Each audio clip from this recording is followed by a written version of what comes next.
Thank you, Mr. Speaker, sir. I thank the honourable member for the very good question. To start off with, the coalition government is committed to ensuring the welfare and concerns of our Fijian staff at the University of the South Pacific are adequately addressed and represented at the Council. So, but just by way of background, the Council, the university being a regional university with 12 member countries, the Council is the executive governing body of the university. It has all the powers and exercises it conferred on the university by the Charter, subject to the powers and duties and functions conferred upon it by its statutes.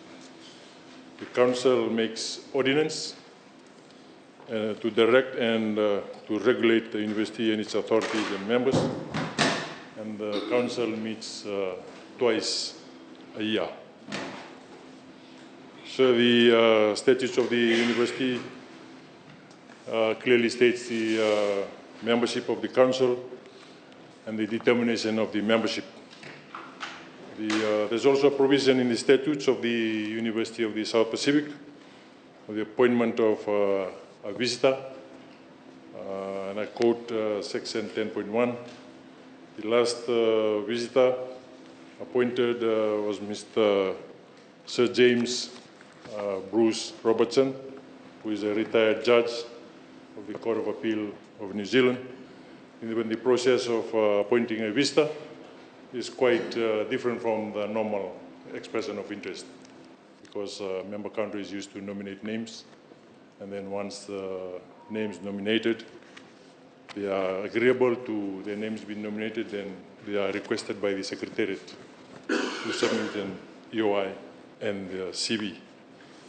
So we currently do not have a visitor because of the process involved. Mr. Speaker, sir, according to the USP Council standing orders, the representatives from Fiji can also call for special meetings of the Council to be convened on the written request to the Secretary to Council by the Chair or by any member of the Councils. The reason for a special meeting and business to be discussed at a special meeting, it must be clearly stated in all requests.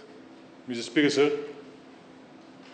government is aware of the concerns raised,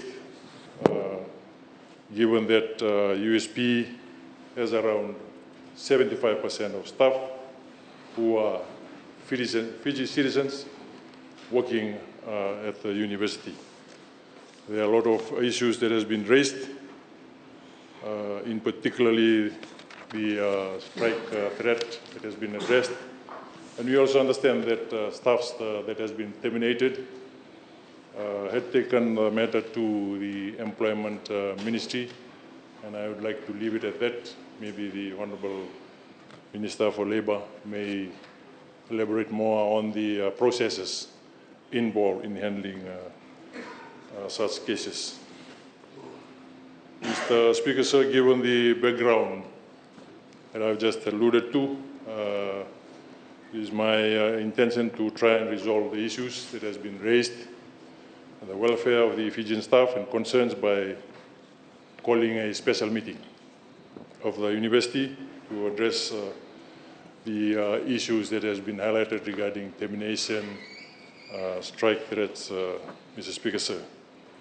I have this morning briefed the Honourable Prime Minister on the various issues pertaining to University of the South Pacific, and together with the Deputy Prime Minister, Minister of Finance, and maybe with the Honourable Minister for Labour, we'll be convening a meeting, and thereafter requesting a special council meeting, as it is my intention to resolve many cases, in particular the welfare and concerns of the Fijian staff. We've also taken into account the advice by the Honourable Minister that we respect the Honourable Prime Minister that we respect all other members, countries of the USP Council, and to ensure the smooth running of the University of the South Pacific, with the teachers and students' welfare also taken seriously